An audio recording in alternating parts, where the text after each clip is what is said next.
Good morning, everyone. Welcome to the Summer of Magic. I'm Marissa, and today I'm going to be talking about how to manifest your calling by working with Pachamama, who is the Andean mother goddess of space and time. So, first of all, I just wanted to say thank you to everyone who is watching either live or who's watching the replay. Thank you. And hi, Mario. Hey, Brittany. And I just also wanted to let you know that at the end of this live stream, if you watch the replay or live, I will be asking a question, and it's just so that I can involve you in an offer for a free half-hour session with me. And I very much just wanted to say thank you so much to Christina and to Pamela yesterday for just really, really great talks. It's been really fun. Hey, Kirsten. Hey, Susie. So, I'm just going to basically just ask for a little help, and then we'll go ahead and get started. So if you can, if you're in a place where you can close your eyes for a minute, just close your eyes.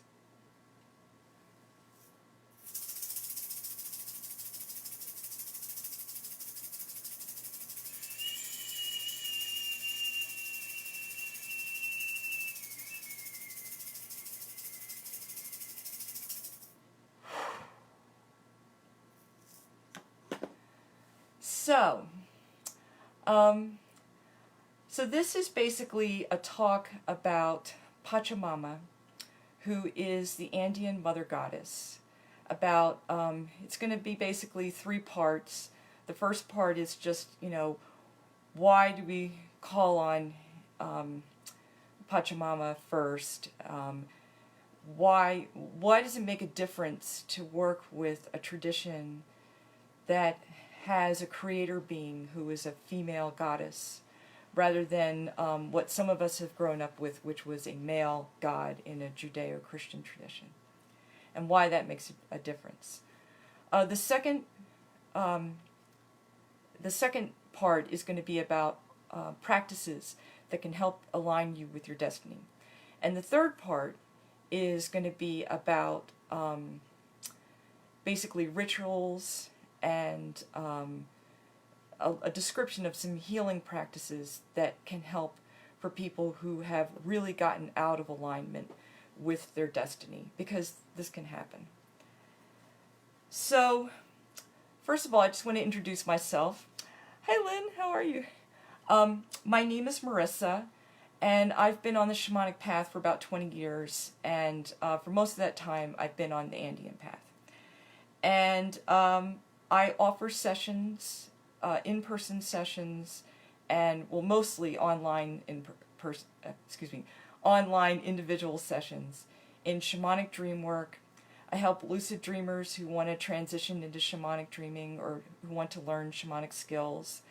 I also help people who are needing to integrate a soul retrieval or other types of shamanic initiatory experiences. And along with my sister, Kirsten, I have a free group on Facebook called Animistic Earth Medicine, where we talk about animism and practices all over the world, including shamanic traditions. And on Patreon, I have a group where we do low-cost trainings in shamanic journeying, dream work, sacred tobacco, and other things that the group might be interested in. So I very much love sharing this work with other people, and it grows out of my own experience about how I connected with Pachamama. So hey, Paula, how are you? So let me just tell you a little tiny bit about my own story and how I got involved in all of this. I have no native ancestry, and I grew up in the United States. And I basically had, in the 90s, a sort of strange illness that I wasn't able to be diagnosed by traditional medicine, and nothing was working. Plus, at the same time, I had been in counseling for a post-traumatic stress disorder, and none of that was working either. In fact, I was becoming more and more anxious. So I began to work with some alternative healers and alternative people who started suggesting that I might want to, because of some experiences I was having, that I might want to start connecting with nature in a spiritual way. And I started to do this, and I had had an interest in shamanism when I was much younger, and I had dropped it because I felt like it wasn't okay for me to do that because I didn't have indigenous ancestry. So with the encouragement of some of my healers, I got back, and some of my own messages, I got back into doing some of these things on my own. And after having some healings happen through my own work with the spirits, I received a soul retrieval, which was very profound.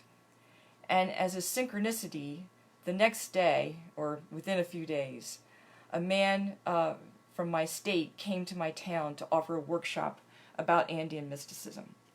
And he eventually became my first teacher. He's passed on now. His name is Richard Bassel, but he was really my first introduction to this path. He had gone to Peru when a lot of other people didn't know about Peru, and he had experienced some of the Quero Pacos, or shamans, back before many people knew about them. In fact, he was one of Alberto Villoldo's first students, for those of you who may be familiar with Alberto Villoldo and his work. So this man basically taught me about Pachamama. He taught me that the experiences I had been having in nature, the mystical experiences, were part of a tradition that people were doing all over the world. And he gave me the beginning tools to learn how to work with these experiences in a way that could benefit myself and hopefully other people. So that was sort of my personal introduction. He also participated with his wife in another very profound healing for me, which was very, very helpful. A soul retrieval and an Andean cleansing, like a limpia. And he introduced me to my first despacho ceremony, which I'm going to discuss later as one of the core ceremonies in Andean mysticism. So that was kind of how I got involved in this. At the time, I was so sick I couldn't have traveled. So if there was going to be a path, it had to come to me. So the spirits sort of got him to come to me. So I was very fortunate that way. So, who is Pachamama, and why do we call on her first? And what does this mean in terms of just anybody who wants to connect with their own destiny? Pachamama is a compound word in Quechua, which is the language of the Andean people. Pacha means world, or a period of time, and it's a word that I'm going to be repeating a few times in the talk. And mama is the word for mother. So the translation that many people use is Mother Earth, but I like the translation of either Mother Universe or Mother Space-Time better. And the reason I like this is because Mother Space-Time is a little bit closer, not only literally, but in terms of the creation story. Pachamama creates the universe. In some traditions in the Andes, she's partnered with a male god called Pachacamac, and he kind of holds things together, he kind of integrates things. But in other traditions, she's the mother of Inti Tai Tai, the sun, and Mamakia, the moon, and then she mates with Inti Tai Tai to create life on Earth. And Earth is called Mama Aipa. Now, all of this may sound confusing, and it's just a little bit of background, because the reason why Pachamama has such a strong connection to the Earth, and why sometimes people confuse her with Mother Earth, is that we connect with her through the Earth, literally through the Earth element. caves, springs, holes in the ground. There are practices that involve lying on the earth. So in that sense, we very much connect with her through the earth.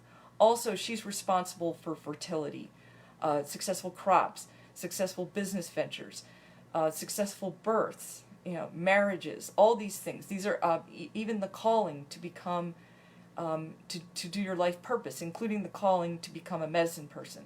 All these things come from Pachamama. So, in an Andean ceremony, it's not uncommon to hear the Paco call on or thank Pachamama. Often in Spanish, he'll say that gracias Pachamama, and he'll say this many, many times. It'll be interspersed throughout the entire ceremony because she is honored first. And usually her offerings are, if you're going to have a ceremony, many times her offerings will be laid in first. I feel like this kind of has a powerful impact on all of us, even people who will never follow this path, because if you come from a society like I did, which is very strongly rooted in a male god and the Judeo-Christian tradition, to have a mother creation story is very profound and different, because for one thing, the mother is endlessly creative. She wants all of her children to do well. She has a different idea of how hierarchy works. It's a little bit more cooperative. And while she does punish, there's even a sense of courting her or sort of flirting with her, which it's a much more, I think, inclusive and human way of looking at creation and at our lives and what we're called to do. So there's just a few ideas that I need to sort of share with you before I can get into practices and how this kind of works. Hi, Kimberly. So, and by the way, sometimes I can see your comments and questions and sometimes I can't. And I will stop to see if I can read a few questions. But if for some reason I don't see your question, I will definitely come back after the live stream and I'm happy to answer them at that time. And so please feel free to ask questions.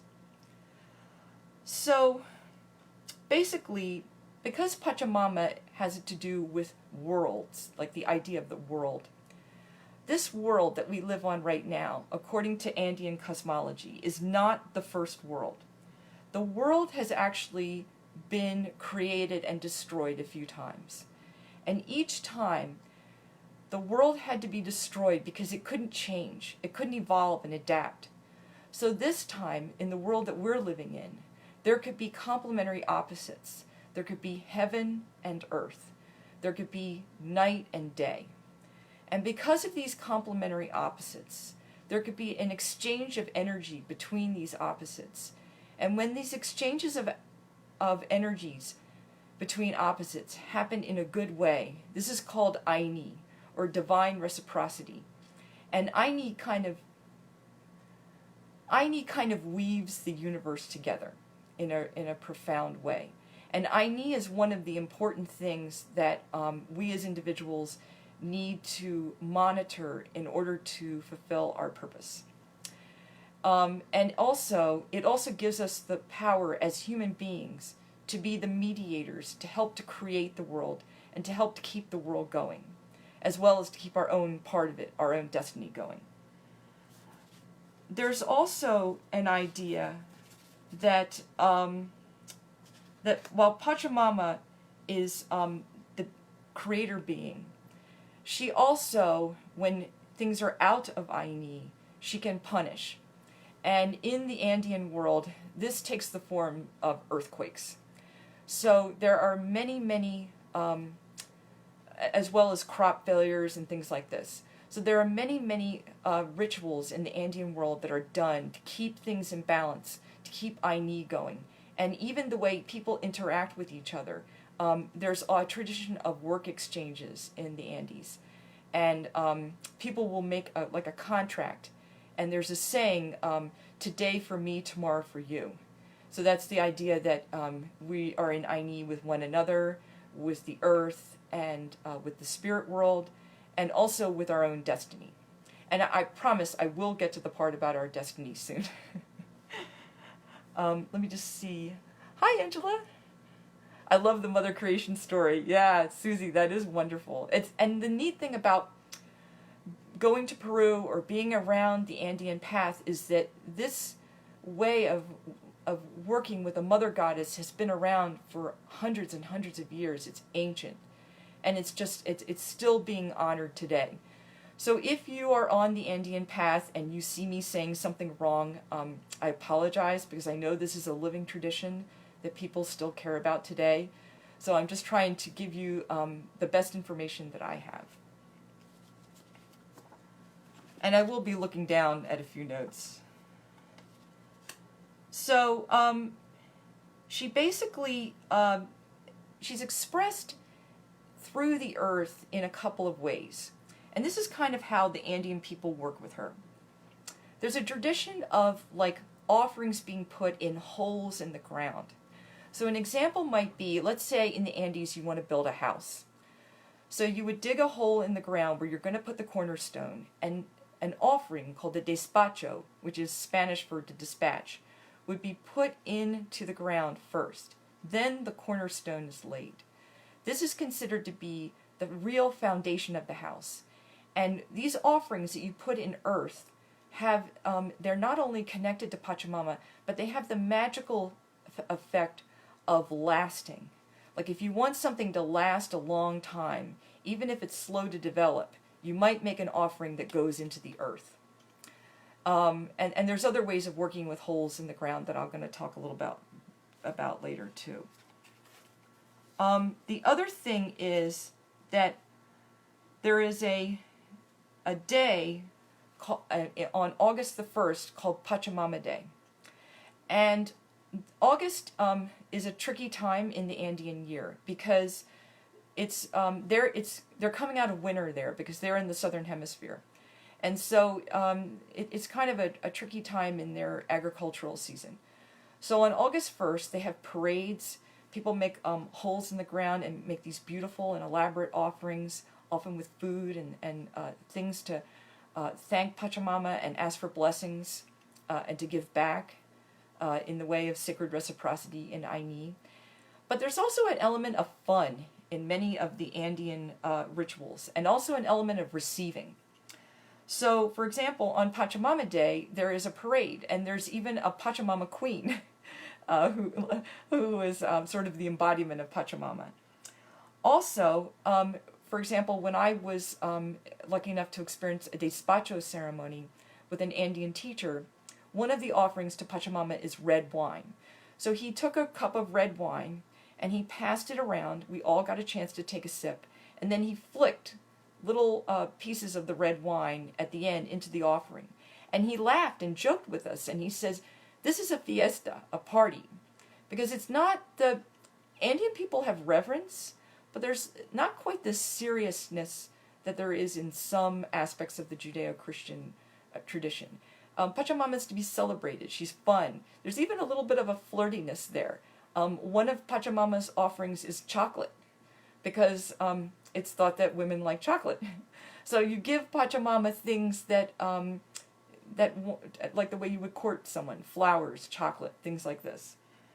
And so basically, the other thing is that even the Andean people have to be reminded that Pachamama comes first. For example, there's a famous story of one of the Andean Pacos who had a dream where a woman came to him and she said, "Who do you serve? Because you should serve me first." And this was Pachamama coming to him in a dream as a human woman, explaining to him about his duty as a Paco. So let me just take a breath here for a minute, and before I go on to the next part, where I'm going to talk about practices and see if there's any questions or comments or anything. Okay, so it looks like so far, if there is something, I'll try to catch up with that later. Oh, the other thing I wanted to talk about is Pachamama has a connection through the earth to an important energy field in our own body, an energy center in our own body. In the Andean conception of our energy body, the most important part is they have an idea of chakras, and the chakras are called nyawis, which means eyes in Quechua. And the most important one of these is at your navel. This is kind of like the idea of the dantian in Chinese. And this is called the Cusco. And the Cusco is, you might see that there's a connection to the word Cusco. That's because the city of Cusco was thought to be the navel or the dantian of the Inca Empire. And the Cusco has a very strong connection to Mother Earth. It's fed by Mother Earth. Also, it has a strong connection to something called Yankai, which is our ability to manifest on the material level. Good health, success, crops, all of those things come from this center. So you're going to hear about the Cusco a little bit. So basically, Jorge Luis Delgado, who is an Andean teacher one time, was talking about Yankai, which is this ability to manifest. And he was a very successful hotel businessman as well as a person who's on the Andean path. And he said, when we work, especially on something that we love, we're imitating Pachamama because she is endlessly creative. And her energy is always going in that direction. So when we're doing something that we really love and we're working hard, we're actually like resonating with her creative energy at that moment, which I thought was a really interesting way to look at that Yankai way of doing things. So in the Andean universe, there's an idea that we're all part of a web. They might not use that expression, but that's pretty close to how they feel. We all have a gift. We all have something we're here to do, a destiny. But there are ways that human beings can throw off or interfere with their own destiny. And there are simple ways of getting on track, and there are more complicated ways if the situation is more out of balance. So one of the things that are the sort of polar opposites in the Andean world is that there's two kinds of energy. There's Sami, which is refined, light energy, and there's Hucha, which is the energy that we're trying to release. And it turns out the Pachamama is very, very good at digesting or eating Hucha. The other thing that many of these practices take into account is that human beings are the in-between point in the three worlds. So while we're walking around doing our ordinary lives, the world of the ancestors, the lower world, is underneath our feet. We're walking around in the middle world, and the world of the celestial beings are above us. But we're the thing that connects it. So it turns out that Hucha can be created in various ways. And while the Andean people had a great love for their villages and their alpaca herds and their cities, they never lost their love for wilderness. And they called these wilderness energies salka. And they prized these energies. And it turns out that for the Andean people, if you don't spend enough time in nature, that can throw off your Sami and you can develop Hucha that way. So many of the Andean practices involve connecting with nature in some way. So let me just take a little break and see if there's a question. Oh, that makes sense about doing things we love. Oh, good. I'm glad you like that. Hi, Mel. So that's wonderful. I'm glad that that makes sense. So, one way that you can derail your calling is to have too much Hucha. And there are things you can do on an everyday level to connect with the three worlds and to release Hucha and to bring in Sami. So one of the practices that is really easy to do is something called Saiwa Shakwi. Saiwa Shakwi is an energy practice that you can do anywhere. But if you want to do it outdoors, it's particularly powerful. And there are simple and there are more complicated ways of doing it. The really sort of old school way of doing it is to lie on the ground first with your belly touching the earth, because you want the earth to feed your belly and that Cusco area. Then after that, you can either sit or stand. And what you're doing is you're raising up a line of energy from your crown chakra to the upper world. and you're lowering a grounding cord into the earth, into the lower world, and you're drawing energy from the upper world down into your body, and you're releasing energy out into the lower world where it can be digested by Pachamama. Another way to do this very quickly, that I was taught actually by an herbalist, is to just go outdoors, and if you have warm weather where you are, you can do this in the morning, and just sort of greet the sun, have your bare feet on the earth or on your patio or on your doorstep, depending on where you live, and just draw in light energy from the sun, and as you breathe in, exhale with a kind of whooshing sound, and then draw in from the earth as you inhale, and then do that again with that sort of whooshing sound. And that sound is actually, that sort of whooshing sound is a sound that Andean Pacos actually use sometimes in their healings as a clearing. So it's a way of using the breath to move energy. Because Andean, there's a tradition about working with the breath because it's the first force that gives us life. So the other thing that you can do with Saiwa Chakwi is that you can use Saiwa Chakwi to bring energy down through the different energy centers, the nyawis. There's one at your forehead, your throat, your heart, which is the sonko nyawi, and the kosko. And then there's one at the base of your spine. So you can bring the Sami energy down, and then while you're doing it, you can light up a part of your body called the Inca seed. I don't know how traditional the Inca seed is, but I do know that there are old traditions saying that there's an important information about your destiny in your heart center, in your Sonko Nyawi.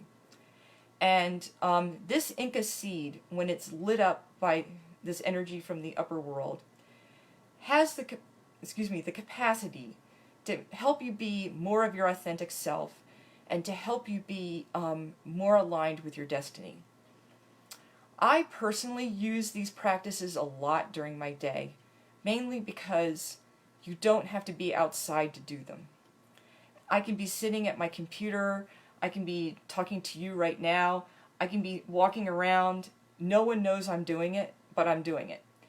And the reason I sort of vouch for these practices is I've been going through a period of doing some inner healing work about my ancestors and some of the unhappy things that happened to my ancestors. And there are times when I've gotten through like real periods of doubt or just depression. And these practices, along with being able to share with loved ones or people that I trust, have really helped to shift me and get me in a position where I can actually then hear the nature spirits talking to me, or I can hear my helping spirits talking to me. Because sometimes you can get into a position where it's very hard to feel your destiny. It's very hard to feel your calling. And these practices I've found to be very versatile and helpful. So before I go on, is there any questions? It looks like so far there isn't. Hey Carol, how are you? And these are also really good integration practices for people who have had a shamanic healing or any kind of real, like an initiation or anything where you just want to integrate what you're doing and you don't want to mess with it too much. These are practices like yoga that help to integrate.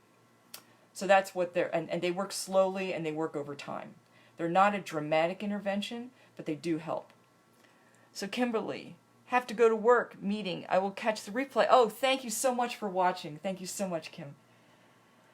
So, I want to basically spend a few minutes just going through the Saiwa Chakwi exercise with you. If you're in a position where you can actually close your eyes and follow along, great. If you're not, that's okay too. Before I start, I just want to talk about another thing besides the Inca seed that is very important in destiny in the Andean community. This is the idea that every person is born with three things. They're born with a pacarina, which is a body of water. It could be a river or a lake near where they live, which is connected to the cosmic womb. It's where their ancestors came into this world. Or it has to do with their ancestors, like the collective part of their ancestors that connect with the earth. And it collects with the lower world, where most of the ancestors are. And it's a place you go for healing and for inspiration. And it's feminine. They also have something called an Itu Apu, which is the birth mountain. This is the tallest mountain that's near where you live. And, where you were born. All these things have to do with where you were born. And then the third thing is called an estrella, which is your guiding star, which is where your spirit comes into this earth to be born into a human body. And this very much has to do with your destiny. And so in the Andean world, if you were a traditional Andean person, you would have been born in a valley in the Andes, very close to a powerful lagoon, very close to a powerful mountain, and you would find your guiding star, or there would be a divination to find it. For us, as Westerners, we get to choose our own. So if there's a star that you seem particularly close to, try seeing if that's your guiding star. I work with the guiding star by connecting to it from the crown of my head up to the star with blue light. But you can do whatever practice works for you. I do a lot of work with this. I did a training on it, and if you get my free gift, there will be a link to that training. I also offer readings about this because I think it's a really important and helpful thing. Especially if you think of yourself as a starseed. I think then it's really important.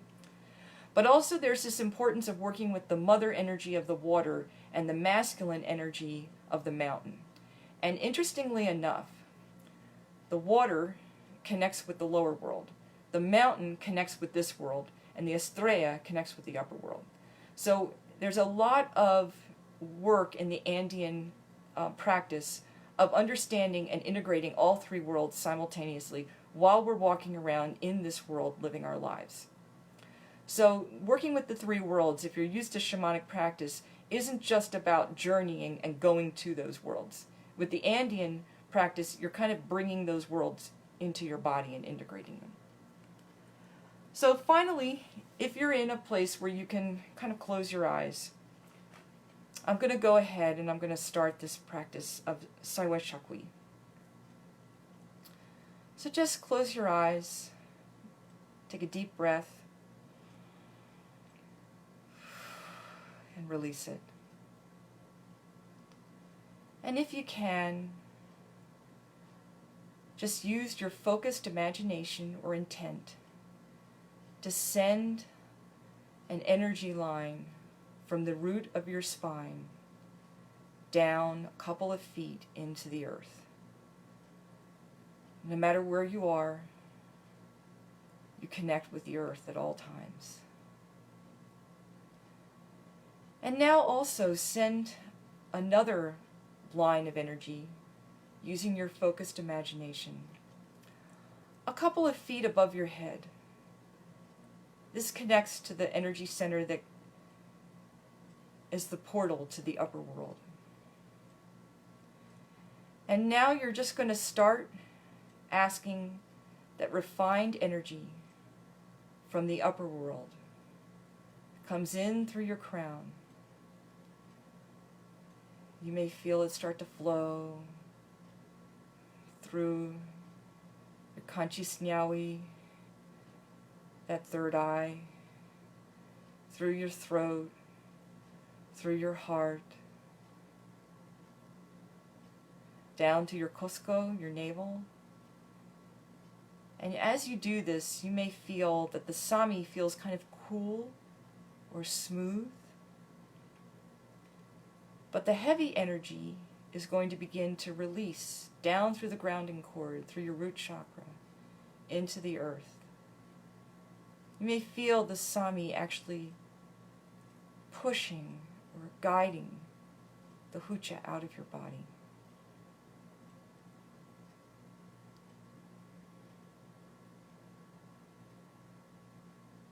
And And you can help it along with the breath if you want. And just kind of send that down into the earth, where Pachamama will help to digest it. And now that you've sort of begun to feel that flow, you can draw up with your focused intent, draw up that cord, back up into the root of your spine, knowing that you can bring that cord down anytime you want.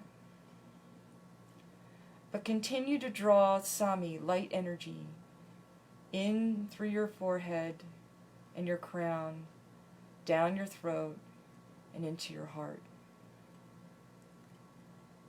And if you keep drawing this through your crown and into your forehead and into your throat and into your heart is going to begin to light up.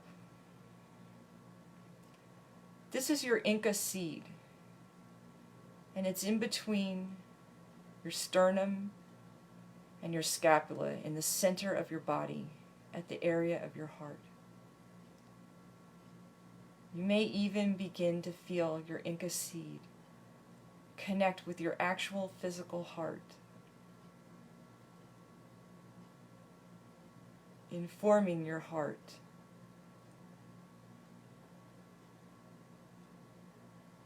And then when you're ready, gently pull down with your focused intent the line going from your crown chakra a few feet above your head, and just pull that back down into your crown chakra. And just sit with that energy that's in your heart for a moment.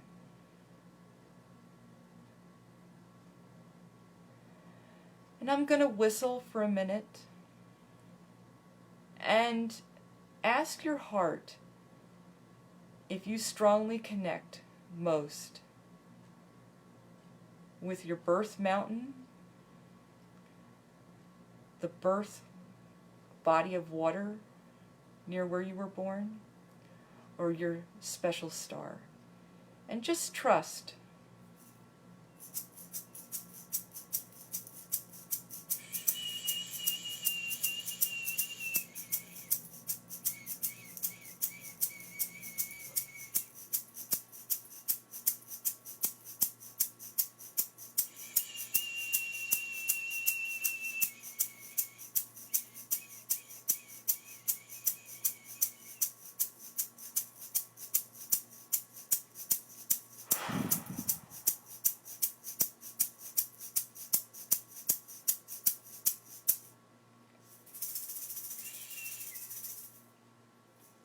And now when you're ready, put your hands over your heart just to let yourself know that you're back in your body.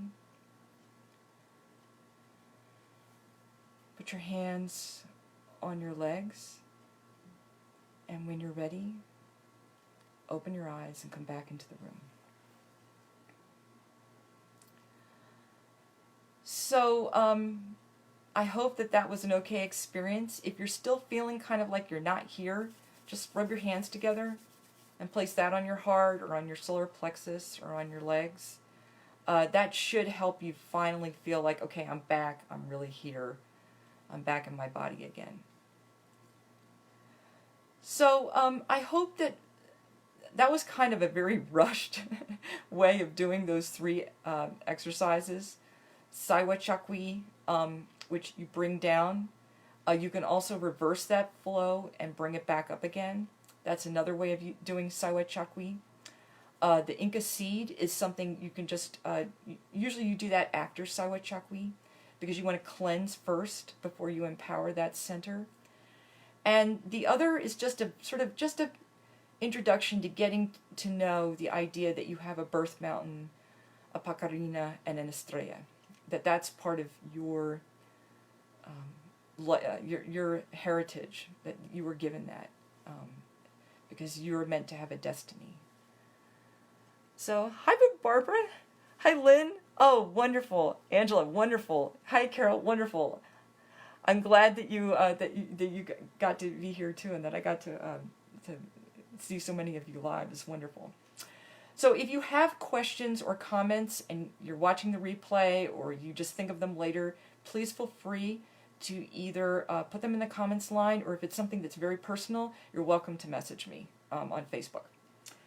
So I'm just going to finish with a little bit of a conversation about, just hold on, I'm going to check where I am time-wise. Yeah. I want to talk a little bit about offerings and actual rituals that are done to help a person stay on track. Because while we have been given this Inca seed and we've been given this destiny, it's very hard because of life, because of hucha and other things, to stay on track. And in the Andean path, we recognize this, and there are ways to try to get back on track again. So, hi Marta, how are you doing? So basically, I want to talk first about offerings. Offerings, sometimes they're called pagos or payments in Peru, are not, it's not like, it's a way of expressing Aini, because Aini is the foundation of the universe. It's what allows the universe to continue to function. And so if for some reason we're out of Aini a little bit, and it's easy to happen, offerings are a way of getting back into Aini again. And so Pachamama's offerings, there are specific offerings that have to do specifically with Pachamama. Her offerings have a lot to do with the color red. Red carnations, which are used in the despacho ceremony that I mentioned earlier, they represent her, I think, her menstrual blood, and they're very powerful. Red carnations are often used as a way of feeding a traditional medicine bundle called a misa, and they're very powerful. They're also used to cleanse heavy energy. Sometimes a person will take a bundle of carnations and they'll sort of dab or hit your body, and red is very powerful. There's also red candles are used sometimes. In fact, I was given a red candle as spiritual homework after a limpia I received one time from a Peruvian curandero. And it was there to connect me with the earth so that Pachamama could help me release a part of the wound of my mother and help my mother cross over completely and go on with her destiny. So you can see how red wine is used as an offering in the despacho. I mentioned also chocolate. That's another wonderful offering. Anything that has to do with food, especially seeds, bean, corn, other types of dried seeds are used as offerings to Pachamama. Also, sometimes also what is used is the coca leaf. Coca is the heart of many, many traditions. In fact, our guides in Peru called coca Andean Gatorade because it's so healthy and it has so many minerals and nutrients in it. And it's about as stimulating as drinking a cup of tea. The problem with coca is that besides being sacred, it's not legal. So many people, when they try to do some of these Andean rituals, they try to substitute other leaves. Some people use bay leaves.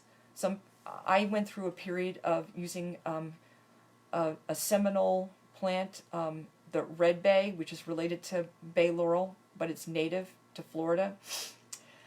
But I eventually started using leaves of plants that I grow myself because I know what these plants do, because I'm very intimately connected in their life cycle. So after listening to some Andean teachers, they all said that using leaves of plants that you choose yourself is fine. It's just good if you have a psychic and emotional and practical connection to it, so you know what it does. Because knowing what a despacho or an offering is a magical ritual.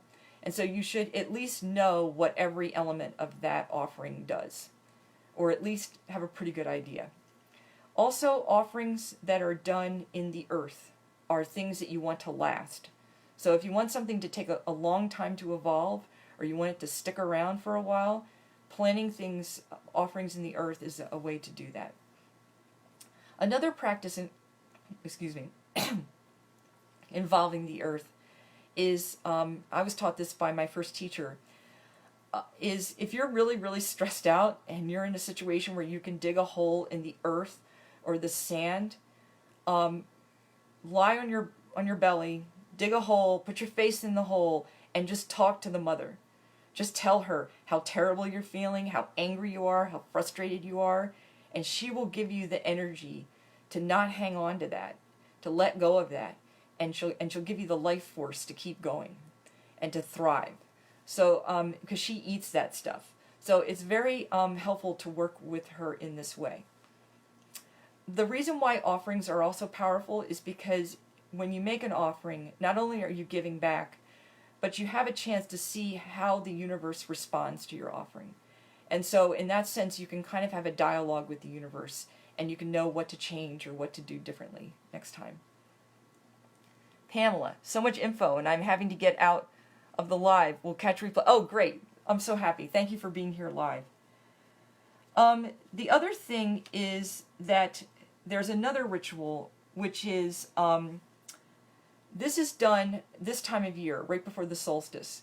The solstice is a very important time in the Andean world. It's the winter solstice there. And there's a sacred glacier called Sinakara. It's very close to Ausangati, if for any of you on the Andean path, Apu Ausangati. And there's a massive pilgrimage of Andean people that go up there every year. They used to go up to this glacier to get little blocks of ice, which were blessed and then taken down and made into holy water for the Catholic churches. But that, I don't know that that is done as much anymore because of climate change. The glaciers are retreating. But what is done is that after the sacred ceremonies, and this is a very creative holiday, people wear special costumes, there are special dances and songs that are performed. It's very much of a creative holiday as well as a sacred one. But after some of this is done, there's a place where people gather and they play act the dreams they want to come true. So let's say I want to have a baby, or I want to get married. I would pick a man, a complete stranger, who was also wanting to play act, and he would pretend to be my husband, and we would get married. Or I would play act holding the baby. Or if it's a man, because sometimes these are traditional gender roles, they might play act giving the man money, and then the money, the man practices being successful in his business. So in this way, because you've been cleansed, empowered, you've participated in this creative act, you're on this holy place, your play acting has a very powerful resonance. And just in everyday life, if you have a powerful dream that's positive, it's very powerful to play act it, even if you do it by yourself in front of your altar. It really does send a seke out to that future, an energy line which will bring that future to you. And it's something that I've done, and you don't have to be in a group of people at a ritual doing it. But if you do include it in your ritual, it's very powerful. The last thing I want to talk about is, what do you do when your destiny just gets completely derailed? This is like something really big happens to show that you're off course. It's like, let's say you thought you were going to Texas, but you're really going to Alaska. You know, like something really big has happened. So what will happen is Alberto Villoldo teaches his students to do something called a destiny retrieval. And this is where they look for a healed future, a future where you're living your destiny. And they bring this back through a ceremony, and they install this into your timeline through various ritual procedures. Another way of doing this is to have a dream, a literal dream, or if the person has a dream, of a healed future, a future that they want to create, but they just think there's no way they could create it. After doing cleansings and other empowerment of the energy field, and after doing maybe a soul retrieval or an extraction, this dream can be blown into the person's energy field, either into their crown chakra and then their heart, the same way you would in core shamanism with the soul retrieval. And what you're doing is you're installing a future a future that's more aligned with their destiny into this person's energy field. The reason why you do this last is because the person's energy field has to be cleansed of hucha and has to be free of any cords or things that were kind of, or soul loss or things that were kind of scrambling their energy. So once their energy is like stronger in a better place, then they have a good container to hold that future, to hold that destiny retrieval. Because you want them to go forward and to really live and manifest their purpose. And even though there's many, this might not be the most traditional way of doing it, many rituals in the shamanic world are really, if you really look at them, most of them are about helping people to align with their purpose. So, let me take a breath here and see if there's any questions. This is great, taking notes, Marta, wonderful. So the last thing I just wanted to do is just to tell you a little bit about the free gift that I'm going to post a link to after my talk. It's just basically a PDF. It covers all the stuff that I talked about here, some with a little bit more information, but it has links to articles with authors I trust who go into these practices in a more thorough way. It also has some book recommendations, Masters of the Living Energy, which is one of the books that I drew from for this talk, J.E. Williams' book, Light of the Andes, and it has links to some really good websites, including websites by actual Andean people. I also have some links to a couple of free trainings that I've done in the past where I mention some of the things, and I go into a little more detail about some of the things that I talk about in this talk.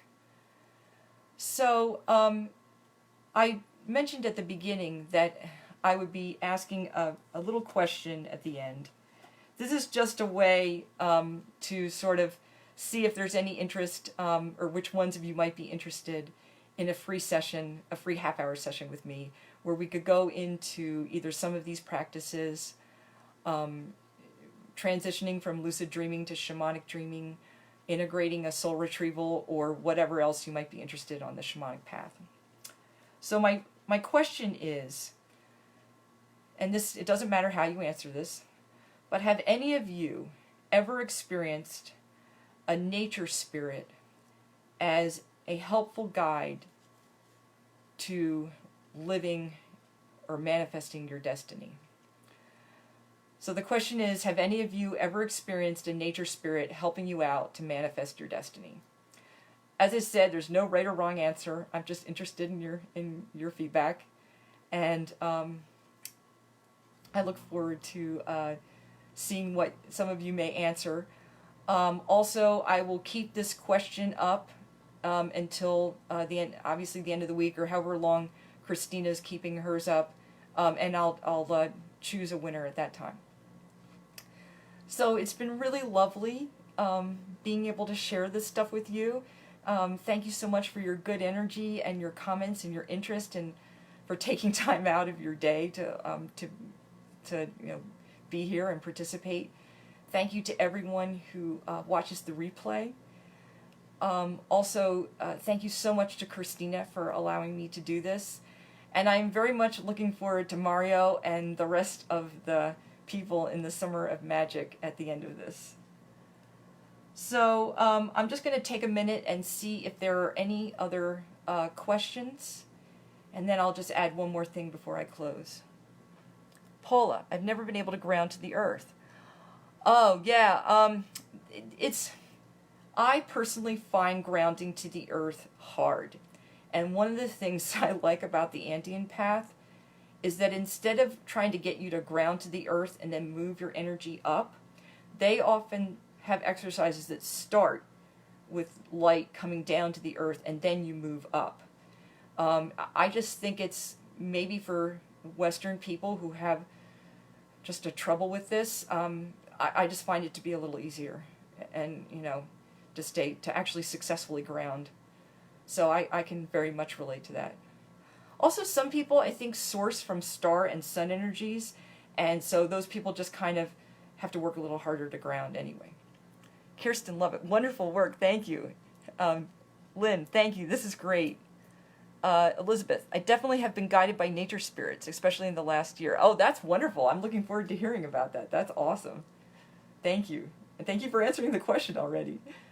So the only other thing I just wanted to mention before I finish up completely is I do want to just let you know a little bit about my free group and the Patreon. As well as individual sessions, which I love doing. That's sort of my most favorite thing. I really love being involved with my sister with my free group and my Patreon. Well, actually, it's our free group and our Patreon. The free group is called Animistic Earth Medicine. You're welcome to join. I have links for it in the free gift. And just please answer the challenge questions. That way I know you're not a robot. And we welcome all earth-honoring traditions.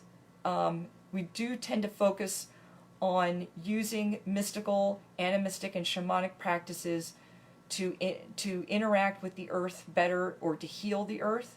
But we also do other things. We also talk about, other ceremonies and healing and stuff like that. We just tend to focus more on our relationship with the earth and eventually with doing earth healing. The other thing I'd like to offer to all of you is to join our Patreon. For $1 a month, you can be part of our Facebook group. You get any talk that my sister or I do, you get the free gift without having to sign up.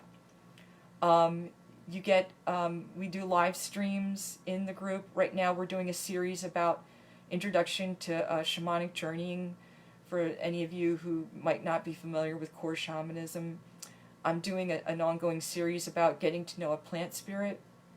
And my sister does work with earth healing, getting to know nature spirits, and also with sacred tobacco. And it's a wonderful, I've really enjoyed interacting with everybody. It's just we have a private Facebook group, and it's just a wonderful way for us to interact and go a little bit more into depth. So, thank you all for sticking this out with me. And before I go, I just want to take a minute. If you're in a place where you can close your eyes, I just want to thank the spirits and thank you all.